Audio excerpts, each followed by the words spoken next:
Yes, kakabsat, pag ganito ngang holiday, hindi po pwedeng si ate nyo lang ang nagtatrabaho para sa mga personal naming gamit.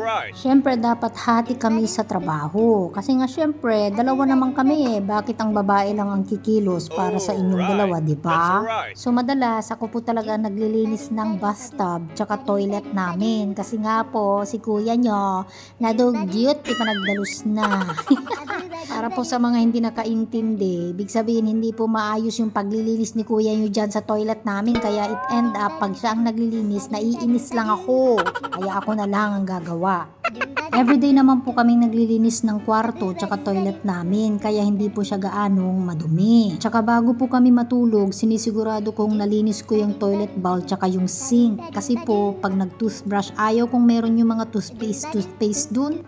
Yan si kuya nyo, yung mga trabaho lang naman na binibigay ko sa kanya is yung mga madadali lang, yung hindi na ginagamitan ng common sense.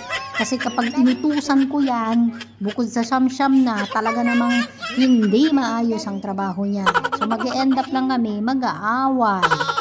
Hay.